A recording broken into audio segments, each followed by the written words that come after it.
I don't think there's much that can make it easier. I don't know. I think it's all about your self-control.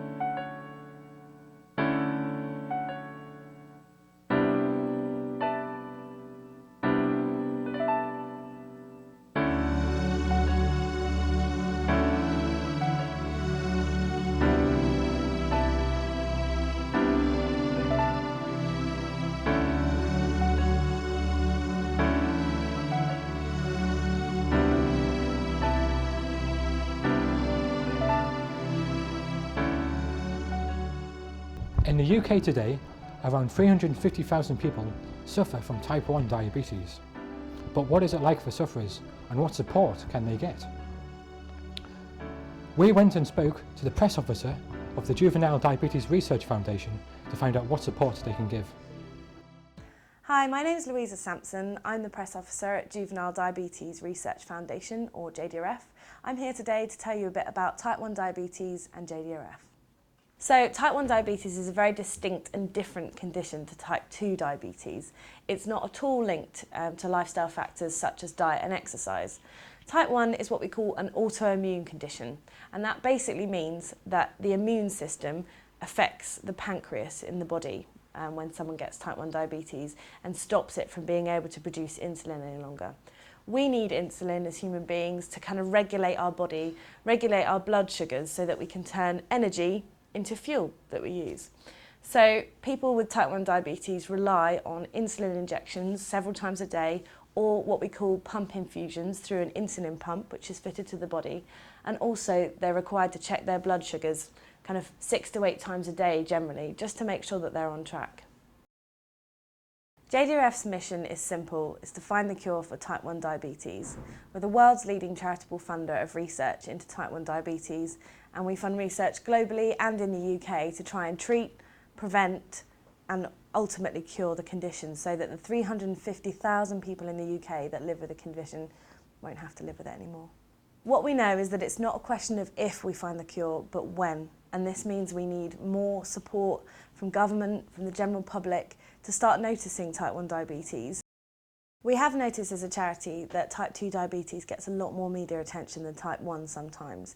This is because the government have got an obesity agenda and they're focusing quite a lot on lifestyle factors which can affect conditions such as type 2 diabetes. In October of 2010, JDRF launched the One campaign.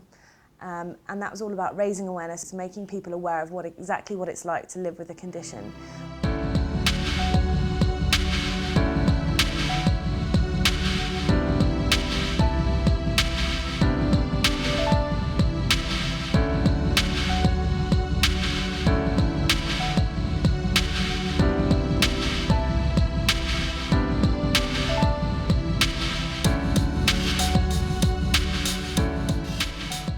JDRF in the UK is primarily a research charity, so all of our work goes towards funding the best possible kind of world-class research that will get us towards the cure for the condition. Insulin pumps and CGMs are fantastic tools and they do help people that are living with type 1 diabetes, but they're not the cure. You know, they help you manage the condition on a day-to-day basis, but ultimately we want to take this away as a condition from people that live with it. Thanks for that, Louisa.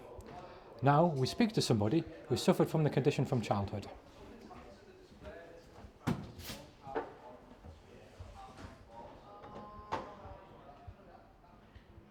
Hi, my name's Kaylee Carroll. I'm 20 and I'm a type 1 diabetic. I was diagnosed when I was 8 years old, so it was 12 years ago. My family and myself were very shocked about it. The way it sort of feels now is that I basically just had to grow up. I had to concentrate on the fact that I had to watch what I was eating. I had to watch what I was doing levels-wise. Everything changed and I was different to everybody else. Couldn't do many things that other kids could do. I had to, well, obviously I had to do injections all the time, which made it so that you couldn't eat certain foods, you couldn't do certain things because it would make your levels drop or go too high, or if I went low or anything during school, then I'd have to go off and have something to eat or whatever, and obviously that, especially in primary school, younger kids sort of react to that, like, why does she get to do that and why does she get to go out of class? So it kind of made you feel a bit different.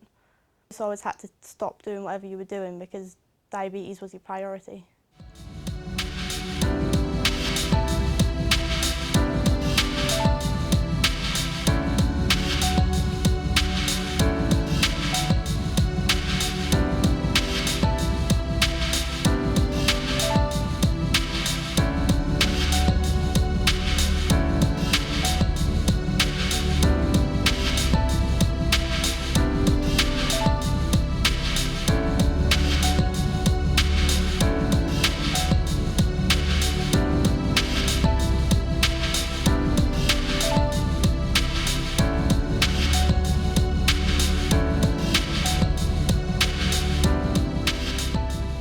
You can still have like a normal routine where you just go out and you can have a few drinks, but you've just got to watch your levels, which can make it kind of annoying. So that's why I don't really do it that much.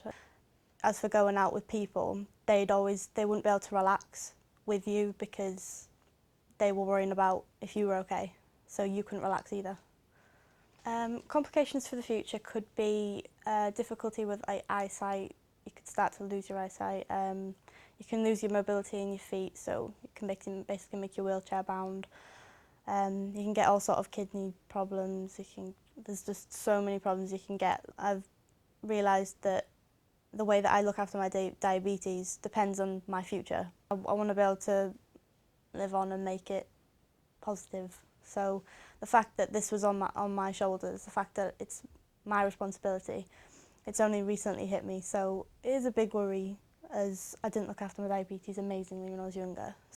I've recently started the hospital workshops, which helps younger, recently diagnosed children, and I feel though I've learnt quite a lot from growing up with having it myself, so I thought, well, I might as well pass on whatever I know so that they have the help and they don't have to go through the same sort of things as what I have. I find the worst thing about being a diabetic is the fact that if you don't look after your levels or if you don't take your insulin properly or anything really, your moods fluctuate. You can be happy and then suddenly really panicky or anything, and it affects the way you are around people. I think that's the worst part.